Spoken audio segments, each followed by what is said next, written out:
Welcome to the On the Edge podcast. One of the reasons I don't like hippies is actually, and again, if there's any hippies listening to this, sorry, hopefully you're a nice person. Yeah, my audience is probably my audience is probably not going to be the hippies. We talk a lot about libertarianism, and I highly doubt my core audience is hippies. So I think you're safe insulting them on our podcast. Yeah. But yeah, the hippie community, like in my traveling and stuff, I remember thinking, because I came from a religious environment where it was like judge. I have to be better. And then into the hippie environment that I realized was just as bad. And because we called it yogier than thou. So they're like, well, I think you need to check your ego right now because your karma and blah, blah, blah. And I think you need this crystal on your throat chakra to help you heal this part of your soul because obviously your vibration is low. And I dealt with that for over a decade, and it just got to me so much. So in the spiritual community, they have been the most hateful toward me. So a lot of the people I deleted recently that were being the most hateful and attacking me were my real life friends from my traveling days. So the people from the Renaissance Fair and the circus and the train hoppers that I used to really connect with, some of these people were at my wedding. They attended the birth of my child. These were very close people, and they all hate me now because I'm entitled now, or I sold out, or I said something they don't agree with. But it's different. Everyone is pissed off about something different. Now, let's be honest, liberals are mostly the most upset with me right now. But a lot of conservatives too, but liberals really don't like me at this time. Because again, I piss off liberals and conservatives. Yeah. So, try being a libertarian. Leading up to the election, all of my conservative friends were like, you're a fucking sellout. Libertarians are closer to conservatives than they are to liberals. So if you vote for the libertarian candidate, that's really a vote for Biden. And I'm like, no, you see, logistically, my vote is my vote. I'm not voting against somebody as much as I'm voting for somebody. And then all my liberal friends were like, oh, so you love Trump? I'm like, no, I don't like Trump. As a matter of fact, I'm not voting for him specifically because I don't like him. Oh, yeah, but you're not voting for Biden, so you're a piece of shit because you're voting for the opposition. I'm like, no, we can just go back to language, and the person I'm voting for is the person I'm voting for. I know this is a new concept, voting your morals instead of voting against the evil orange man or the evil old man. And so, yeah, I feel you because I was getting DMs all the time and public comments basically telling me what a piece of shit I was for not voting for their guy, even though I wasn't voting against their guy. I was just voting for my girl because I just thought the woman running for the libertarian candidate more closely aligned with my views. Yeah. And why is that such a controversial topic? Jorgensen was a badass. That would have been so great. Yeah, totally agreed. Well, there we go. So that would have been badass. I'm glad it only took us an hour and 45 minutes to get to the fact that you and I are both hated by both sides of the political spectrum. That's awesome. Just another thing we have in common.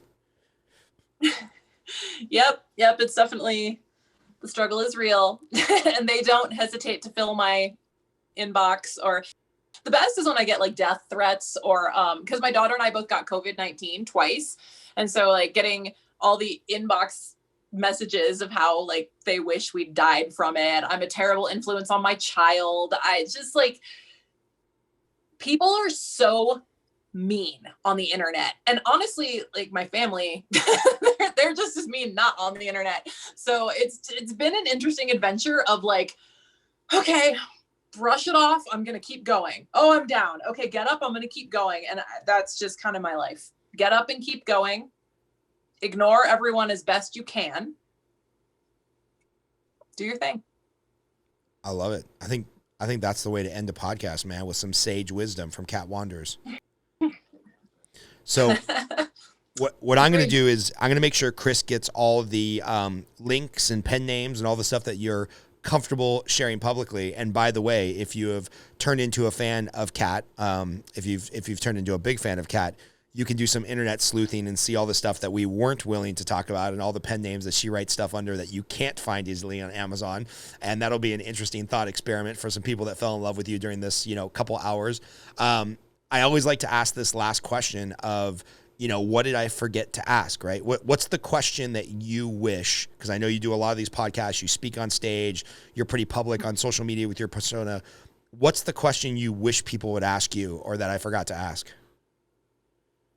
Oh, no one's ever asked me that before. I